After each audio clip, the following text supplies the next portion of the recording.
Hi guys! Welcome back to my channel, Philinne here. And for the second episode of #Healing Psoriasis, we are gonna talk about what foods we should avoid and why we should avoid them so that we can manage our psoriasis. Now, in the last episode of #Healing Psoriasis, we said that our goal is to reduce the toxins that we intake so that we can manage our psoriasis. And that means we should eliminate toxic foods from our diet.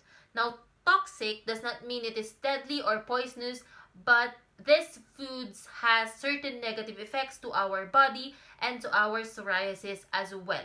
Now, if you haven't seen that first episode where I talked about what really is psoriasis and the truth behind psoriasis, make sure to check that out over here, and I will also leave the link in the description box below. Now, going back to eliminating those toxic foods from our body or from our diet, this means that we have to eat better. And eating better means eating more healthy and more naturally. And I know when we are starting to eat better and naturally and healthier, it is kind of overwhelming because we are presented with different kinds of information saying this and that, you have to eat this, you have to avoid that, and all that sort of things. So my goal here is to simplify this for you so that it will be easier for you to make that shift. And now, for us to be able to do this, I think it is also important for us to be aware that when we want to change our eating habits, we also have to change our mindset about the food that we consume so that we can be successful in doing it. Because it all starts in our brain. So now, what I want you to do is to shift your focus from the foods that you can't have to the foods that you can have, okay? So basically, shift your focus from the negative to the positive and really divert your attention from foods that will harm you to the foods that will heal you so that you can move from point A, which is the version of you right now who has bad eating habits, to point B, or the version of you who has healthier and more natural eating habits so that we can be able to manage our psoriasis successfully. Because without that conscious effort and that awareness, whenever you are presented with food that can harm or heal you, you cannot succeed in this shift. So that is really, really important. Mindset shift. With this in mind, I will give out a few substitutes for each food group that we should avoid so that it will be easier for us to cope in this change and eventually eliminate these foods from our diet. By the way, guys, I listed the foods in no particular order, which means that we have to pay equal attention on each of them when we are trying to avoid them so that we can manage our psoriasis better. But I listed at the very end of the video what I think is the very reason why many Filipino psoriasis patients don't clear up. So make sure you stay tuned until the very end of the video. So if you guys are ready, I'm ready. Let's get into it. The very first one on my list are red meats and processed meats. So red meats include pork, beef, cara beef or meat of Carabao, goat's meat. So basically when you see it red, just avoid it completely, okay? So it also includes all its other forms like bacon, tocino, beef tapa, pork tapa, your langgonisa or your sausages, your salami. So basically everything red meat and all its processed form, you should avoid all those. Why? Because one, it contains polyunsaturated fats that are highly inflammatory and it inflames our psoriasis. And number two, it is very hard to digest for our body. So it is said that red meat takes 2 to 4 days to be digested. So it really takes a lot of time and effort and energy from our body for it to be digested. So imagine the bacon you had for breakfast the other day. That bacon still sits in your stomach and your body is still trying to digest it fully. So please stay away from eating red meats because instead of our body investing the energy in digesting that food, it could have invested that particular energy to other functions such as improving our immunity and all that stuff. Now, as a substitute for red meat, I highly suggest that you consume lean meats or white meats like turkey, chicken, fish, and of course plant-based proteins like tofu and beans. So for me personally, I only eat chicken maybe 2 to 3 times a week. So this means that I only have 3 meals of chicken in a week, and then I mostly eat fish and tofu, and of course sometimes beans. Another reason why I eat a lot of fish is because it is rich in omega fatty acids, and those fatty acids are essential for us psoriasis patients. And I will talk more about that in the next video, so don't forget to subscribe so that you don't miss that one. Now moving forward to the second one, it is dairy. Now dairy, just like the red meats, it also contains those polyunsaturated fats and of course the hormones as well, which are highly inflammatory. So make sure you ditch dairy, okay? Ditch dairy. And another note is that when you think about it, it is kind of highly unnatural for us humans to consume cow's milk because we are humans and they are cows. So why would we drink another animal's milk, right? Only humans drink another animal's milk in the entire planet, imagine. So that is because it is very unnatural. Do you see a monkey feeding from a cow? No. So I suggest that you really stay away from dairy because it is very unnatural for us to consume another animal's milk. As substitutes for dairy milk, I use soy, almond, and coconut milk. So coconut milk or gata, I always use that for cooking or sometimes for my smoothies. And soy milk and almond milk, I use them for baking, for cooking, and for my smoothies as well. So really, there is a lot of variety. You can also try cashew milk and oat milk. Those has been raved by different people as well. They say that it tastes good, so you can actually try that out. Now guys, I don't want to be a hypocrite and say that, oh, I'm a 100% dairy-free person. Dairy na. No, I'm not 100% dairy-free. I still eat dairy sometimes, or I still buy dairy sometimes. Oh, I would say rarely, because I buy cheeses maybe once every 5 to 6 months, which is basically twice a year, because maybe I just want to use it in certain recipes, or maybe I want a piece of cheesecake, so I buy cream cheese. And sometimes I also eat dairy in certain gatherings. I take a bite or a slice of that cake or cheesecake or whatever it is, or sometimes a little bit of ice cream. But since I know that I've been good in the last couple of months or years, I can have that particular bite or piece without any guilt from me, and I know that I won't mess up my psoriasis. So again, our goal here is to avoid dairy at all costs, but still allowing ourselves to sometimes or rarely have it, as long as we have the awareness that that particular slip or that particular bite won't mess our psoriasis up. So I hope that makes sense to you. Now on to the next one, which is nightshades. So nightshades is a family of vegetables which is mostly poisonous and deadly, but some of them were considered edibles because they have much lower percentage of the toxic substance in them. And these nightshades include tomatoes, potatoes, eggplants, peppers, so all kinds of peppers, bell peppers, and hot peppers. It also includes tobacco. So if you are smoking, please quit smoking, because it is a nightshade plus smoking does not do anything good to you. And paprika. Paprika is a spice, and it is also a nightshade family. And some other fruits are also in the nightshade family. I will leave a link in the description box, the list of nightshades. But basically, what we want to do is to avoid nightshades at all costs, because even though in a regular person or in a normal person, they can tolerate the toxins in the nightshade family, us psoriatic patients cannot handle it, and it is very poisonous to our gut. So please stay away from nightshades. I also want to emphasize that we also have to avoid all things that comes from the nightshade family, like sauces like tomato sauce, tomato ketchup, chips made out of potatoes, hot sauces made of peppers. So any sauces at all made from those family, we have to avoid them. Now, moving forward to the fourth one, which is shellfish and all their sauces.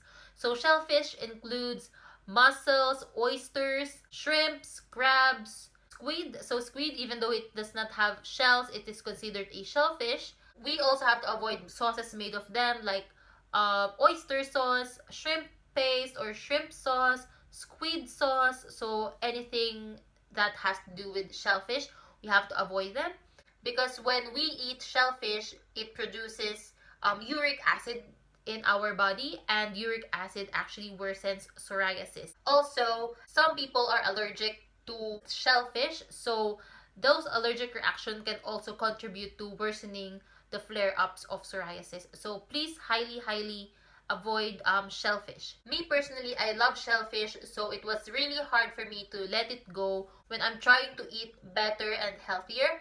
But since this is my favorite, I still sometimes eat shellfish. But again, just like dairy, I am aware that the amount of shellfish that I eat, it will not mess up my psoriasis. So moving forward to the fifth one, which are junk food, fast foods, sugary foods, and processed foods. Now, I decided to group them all together because they have the same effect to our body. And that is, they are converted into sugar easily. So, when foods are converted into sugar or we intake sugar itself, these are highly inflammatory, so it worsens our psoriasis. And these types of food are easily digested, so actually they are the easiest to digest. Therefore, it makes us hungry all over again and makes us want to eat again. So they are not really healthy at all. And again, they are very highly inflammatory. So please stay away from all those kinds of food. So some examples of this food are burgers, french fries, chips, those packaged chips, might be potato chips, corn chips, etc. So all those kinds of chips. Also candies, pastries, chocolates. So pastries include cakes, muffins, cookies, so all that kinds of stuff because they are loaded with sugar. So highly avoid them at all costs. Now on to the sixth one. Now I know a lot of you will be surprised that this is in the list because a lot of people love this, and now I was also personally surprised that I have to cut off from this food or drink because I love it. But since I love myself more, I had to do it. And what I'm talking about is coffee, and that is the sixth one. Now, coffee is highly acidic. It can disrupt calcium absorption, and it can actually deplete our calcium. It can disrupt our sleep. It can interfere with our digestion. It can cause restlessness, and it can cause insomnia as well. So it has a lot of negative effects to our body, and because it is acidic, it is highly inflammatory for psoriasis patients. Plus, it also disrupts our digestion, which is bad for our gut because again, psoriasis is about our gut and not just our skin. So I highly recommend that you avoid caffeinated coffee at all costs. One more thing, it can kill or suppress the good bacteria in our gut, and good bacteria in our gut is very important for us and for our digestion. Now, if you're interested more about that, I can do another video about the gut and the bacteria in it and how it works, etc. Okay, so just comment down below if you're interested on that. Now, moving forward for my suggestions in replacement of coffee. So one, you can take decaf coffee or decaffeinated coffee. So personally, I do that. 1 cup every morning is fine. If you are really a coffee drinker, you can have a maximum of 3 cups per day. Not mugs, cups. So when I say cups, just like this one, okay? Just a cup, not a mug, okay? So another substitute that I have is my turmeric latte or my golden milk. So if you want a video on that, I can definitely make one because that is one of my favorite drinks right now because it is vegan and it has a lot of anti-inflammatory ingredients in it. So it's really healthy and it can help reduce the inflammation of our psoriasis. Another drink that I can suggest is hot water with lemon or tea. You can also have tea as long as it's decaf, okay? So that's it. That's all my suggestions for coffee substitutes. Now on to the seventh one, which is fried foods. Now fried food, guys, is not healthy at all. It's not good for anyone, even though they do not have psoriasis or any diseases, because it is loaded with a lot of oil, plus it is cooked in very high temperature. So basically it has already given the food a whole new structure. So please highly avoid fried foods. So in replacement of fried foods, just eat stir fried, like your ginisa, like maybe chop suey, or the healthy stuff. Or you can just bake your food. Like for example, if you want your fried fish, then just bake it in the oven, and you are using basically less oil, but you get almost same results. Okay, so that's my suggestion for fried foods. And now we're here in the last one, the eighth one, which I think is the very reason why Filipino psoriasis patients don't clear up at all, because we love rice, right? We love rice. We love to eat white rice, and we eat it with everything. We eat it at breakfast, lunch, merienda or snacks, and dinner. So this last category is actually white foods, and I included white rice in it. So basically everything you see white, like white sugar, white flour, white rice. So all that are highly refined, you should avoid those foods. Okay, so basically just like the sugar foods, processed foods in number 5, they are just converted into sugar when they get into our body, and that sugar again is very inflammatory, and you have to really avoid this white food, especially white rice, because I know how much Filipinos love rice. And that was also a struggle for me to give up rice. But when I started to know how bad it was for my psoriasis, I just gathered together all my courage to give up white rice and eat brown rice instead. So that's my substitute for white rice, and for the others as well. So for example, if you like white flour, then just use whole wheat flour or brown flour. If you like white bread, just substitute it with whole wheat bread.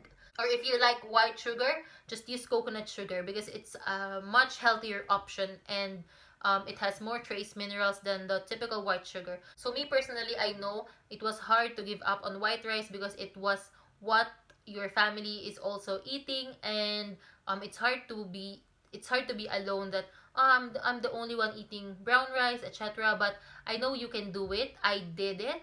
I was the only one eating brown rice. So what I did was I cooked a week's worth of brown rice, and then I just put it in the fridge, and then I just take some for my meal for the day, and then I just reheat it. And it's just those conscious little efforts that will really help us to heal. Okay, it will really help us to heal and to manage our psoriasis better. So you just have to think of little ways how you can do it, and don't say to yourself that I can't do it. Okay, you can always do it as long as you put your mind in it. So basically the point here is to avoid all those highly processed white foods. Again, white sugar, white rice, white flour, and everything white. So again, guys, our goal here is to eliminate these foods from our diet and replace them with better quality foods, so that we can manage and heal our psoriasis. So again, guys, the 8 foods that we have to avoid are red meats and processed meats, dairy, nightshades, shellfish and their sauces, junk foods, sugary foods, fast foods and processed foods, coffee, fried foods, and white foods.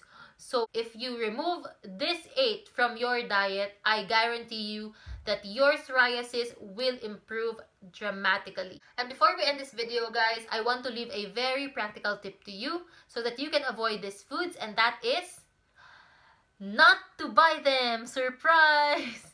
No, honestly, not buying them is really helpful, because you won't be able to see them, and therefore you won't be able to eat them. Okay, so remember, guys, that out of sight, out of mind. Okay, so that is it for today, guys. Thank you so much for watching. I hope you learned something new, and I hope that you enjoyed the video. And if you did, Please don't forget to give it a big thumbs up, and please subscribe if you haven't already. And as always guys, I will see you on my next one. Bye guys, happy healing.